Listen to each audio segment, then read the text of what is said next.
रामू गांव का एक सीधा साधा किसान था। गर्मी के दिन थे, इसलिए घर के अंदर बहुत उमस थी। उसने सोचा कि आज रात वो खेत पर बने मचान, ऊंचा लकड़ी का ढांचा, पर सोएगा, ताकि ताजी हवा भी मिले और आवारा जानवरों से फसल की रखवाली भी हो जाए। रात के करीब 12 बज रहे थे। चारों तरफ सन्नाटा था, बस झींगुरों की आवाज गूंज रही थी।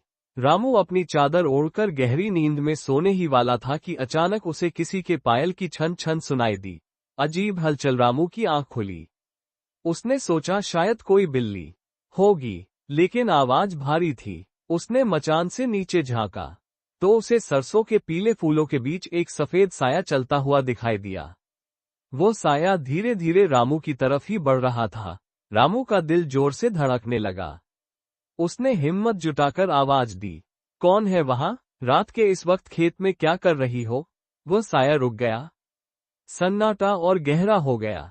फिर अचानक एक खिलखिलाती हुई हंसी पूरे खेत में गूंज उठी। वो हंसी इतनी डरावनी थी कि रामू के रोंगटे खड़े हो गए। खौफनाक मंजर। वह आकृति अब मचान के ठीक नीचे खड़ी थी। रामू ने अपनी टॉर्च जलाई और जैसे ही नीचे रोशनी डाली, उसके हाथ से टॉर्च छूटकर गिर गई।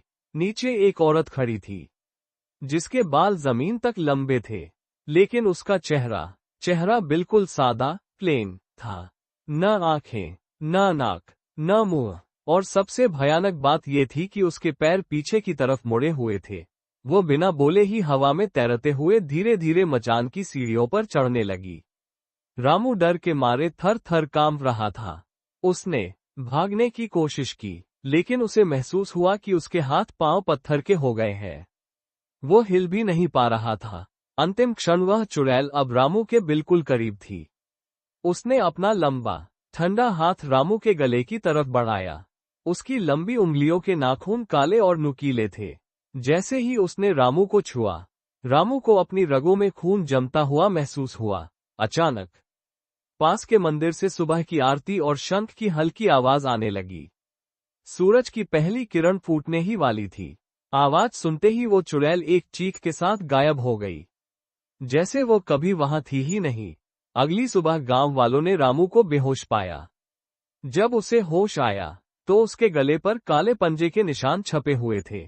उस दिन के बाद से रामू या गांव का कोई भी दूसरा व्यक्ति रात